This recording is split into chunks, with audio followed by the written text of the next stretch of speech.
जरूरी है। नमस्कार दर्शकों, मैं मयूरी और आप देख रहे हैं MNS न्यूज़ टीवी। ब्रेक के बाद स्वागत है आपका देश की खबरों में। एक नज़र डालते हैं आज की हेडलाइंस पर। पीएम मोदी ने तो पाकिस्तान को बेनकाब करने की योजना में थरूर। पाकिस्तान को लिख कर रहा था ऑपरेशन सिंदूर की जानकारी। उत्तराखंड में यूपी दिल्ली NCR से सफ़र करना अब और महंगा।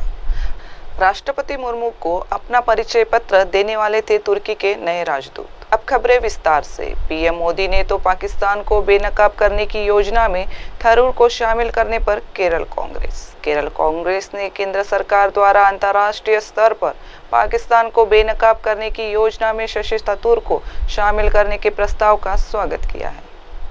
कांग्रेस की राज्य इकाई ने उन सभी रिपोर्टर्स का स्वागत किया जिनमें पार्टी के वरिष्ठ सांसद शशि थरूर को मल्टी पार्टी के डेलीगेशन का हिस्सा बनाकर विदेश भेजा जाएगा। इस डेलीगेशन का उद्देश्य दुनिया भर में चल रहे आतंकवाद में पाकिस्तान की भूमिका को उजागर करना होगा। शशि थरूर को प्रतिनिधिमंडल में शामिल करने की रिपोर्ट पर केरल कांग्रेस ने सोशल मीडिया पर एक पोस्ट किया। इस पोस्ट में कांग्रेस इकाई में ने लिखा कि देश को वैश्विक स्तर पर एक विश्वसनीय प्रतिनिधि की आवश्यकता है। पार्टी ने कहा, ऐसे समय में जब प्रधानमंत्री मोदी और उनके विदेश मंत्री जयशंकर ने अंतर्राष्ट्रीय स्तर पर अपनी विश्वसनीयता को खो दिया है, तो इस समय राष्ट्र को एक ऐसी आवाज की आवश्यकता है जो सम्मान प्राप्त कर सके, देश की आवाज को वैश्विक स्तर पर मुखरता के साथ रख सके। हम भाजपा के भीतर प्रतिभा की कमी को पहचानते हैं और देश के नेतृत्व के लिए एक कांग्रेसी नेता को चुनने के लिए सरकार की सराहना करते हैं। इसके साथ ही केरल कांग्रेस ने इस बात पर पूरा भरोसा जताया कि शशि थरूर वैश्विक स्तर पर भारत के पक्ष को बड़ी मजबूती के साथ रखेंगे।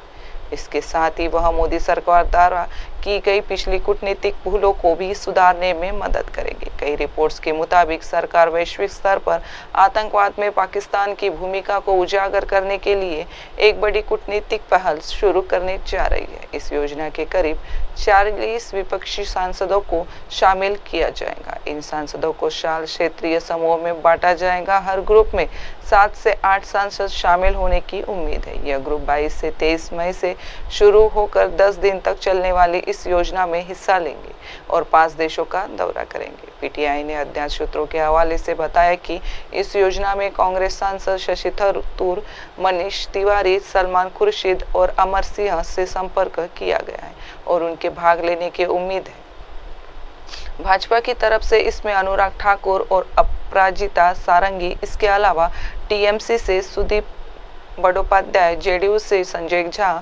बीजेडी से सश्मित पात्रा, एनसीपी शरद गुट से सुप्रिया सुळे, डीएमके से कनिमोझी, सीपीआईएम से जॉन ब्रिस्टास और एआईएमआईएम से असदुद्दीन ओवैसी का नाम शामिल है। अब बढ़ते अगली खबर की ओर।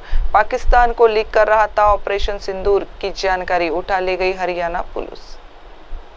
भारत पाकिस्तान तनाव के बीच हरियाणा के कैथल जिले के मास्टरगढ़ चिका गांव के एक युवक को पाकिस्तानी सेना और वहां की खुफिया एजेंसी ISI को संवेदनशील जानकारी देने के आरोप में गिरफ्तार किया गया।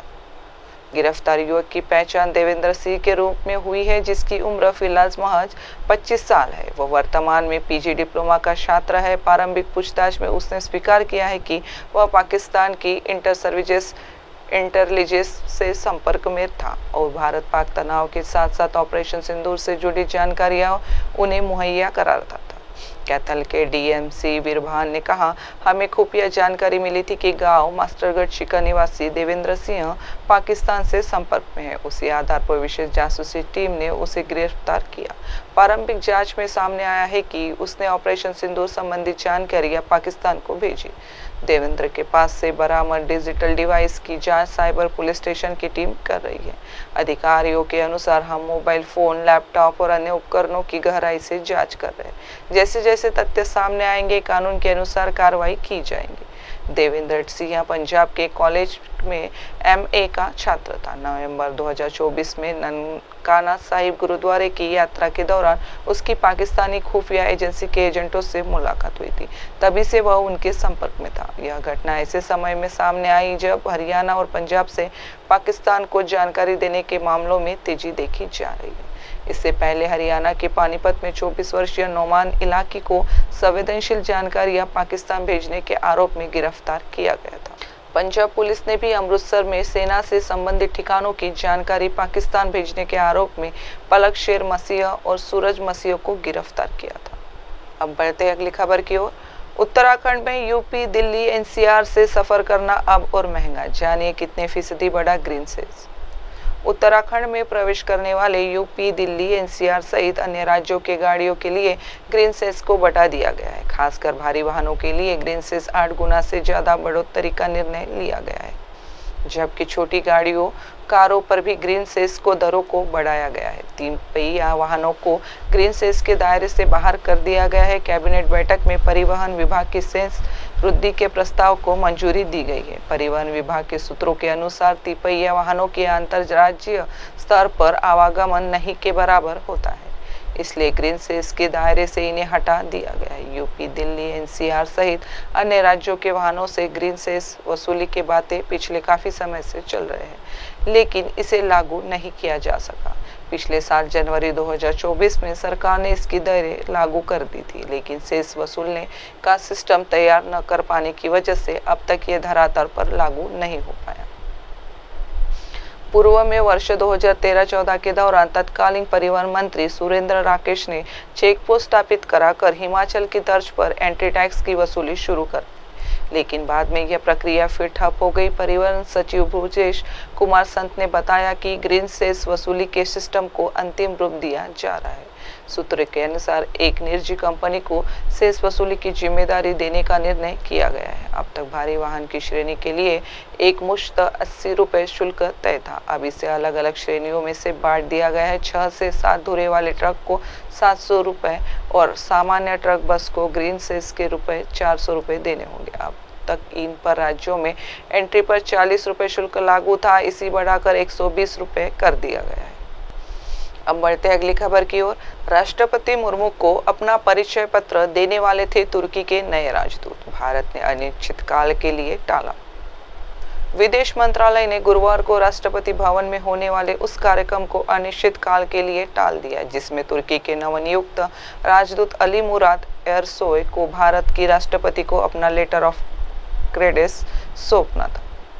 इस कार्यक्रम में थाईलैंड के राजदूत और बांग्लादेश के उच्चायुक्तों को भी अपने अपने मान्यता पत्र प्रस्तुत करने थे। लेटर ऑफ क्रेडेंस वह औपचारिक दस्तावेज होता है जिसके माध्यम से किसी राजनयिक को दूसरे सभ्यभू देश में आधिकारिक रूप से राजदूत या उच्चायुक्त नियुक्त किया जाता है।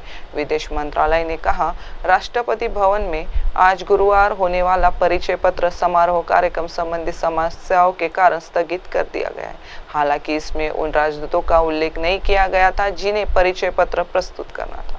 बताया जा रहा है कि तुर्की, थाईलैंड, कोस्टा रिका और सेंट किट्स के नवनियुक्त राजदूत तथा बांग्लादेश के उच्चायुक्त राष्ट्रपति मुर्मू को अपने परिचय पत्र प्रस्तुत करने वाले थे। यह फैसला ऐसे समय में आया जब भारत की विमानन सुरक्षा नियामक संस्था bureau of civil aviation security ने तुर्की की कंपनी सेलेबी एविएशन होल्डिंग की भारतीय शाखा सेलेबी एयरपोर्ट सर्विसेज इंडिया की सुरक्षा मंजूरी तत्काल प्रभाव से रद्द कर दी है। सरकार ने 12 मई को कहा था कि उसने ऑपरेशन सिंदूर के दौरान और उससे पहले पाकिस्तान को तुर्की के समर्थन, विशेषकर उसके कूटनीतिक और रक्षा सहयोग को गंभीरता से लिया है। सूत्रों के अनुसार यह कार्यक्रम राष्ट्रपति भवन में शाम 4 बजे निर्धारित था। तुर्की के नामित राजदूत एरसोय की नियुक्ति इस वर्ष मार्च में हुई थी। नई दिल्ली स्थित थाई दूतावास के एक अधिकारी ने पुष्टि की कि उन्हें MEA से कार्यक्रम स्थगित किए जाने की सूचना मिली है। उन्होंने कहा, यह कार्यक्रम आज दोपहर 4 बजे होना था, लेकिन स्थगित कर दिया गया है। हमें कोई कारण नहीं बताया गया है। हम अधिक स्पष्टता और नई तारीख का इंतजार कर रहे हैं। थाईलैंड की राजदूत चावनाट थंगसुमन ने भी मार्च में कार्यभार संभाला था। अब वक्त हो चुका है एक ब्रेक का। देखते रहिए MNS न्यूज टीवी। नमस्कार। आप देख रहे हैं MNS न्यूज, सच जरूर।